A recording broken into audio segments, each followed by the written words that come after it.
Hercules mengaku sedih atas sikap ex-Panglima TNI Jenderal Purnawirawan Gatot Nurmantio yang memojokkan JRIB Jaya dan menyebut dirinya sekumpulan preman.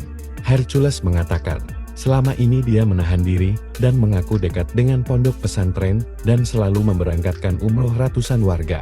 Semuanya dari uang halal, ujar Hercules, dikutip Jumat tanggal 2 Mei tahun 2025.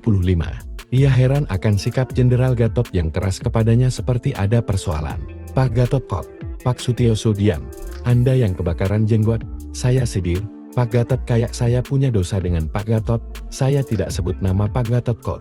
Tolong Pak Gatot, jangan mengganggu saya, ujarnya. Dia pun menyesalkan Jenderal Gatot menuduh JRIB melawan hukum dan harus ditindak karena menghalangi polisi di Depok. Padahal, sudah meminta polisi tegas menangkap anggotanya yang bersalah. Pak Gatot seperti mau habisin saya.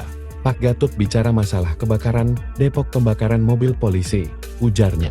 Dia mengaku usai kejadian itu, langsung menelepon Kapolda Metro Jaya Irjen Karyoto dan Kabak Ops Polres Depok dan minta tindak tegas. Bila perlu, tembakin kaki mereka, ujarnya.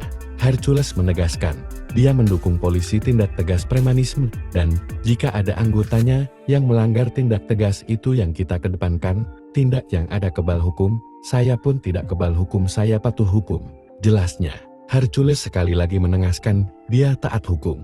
Maka Pak Gatot perbaiki koreksi statement-statementnya. Saya menahan diri, memperbaiki koreksi diri. Kalau saya salah, kita saling memaafkan.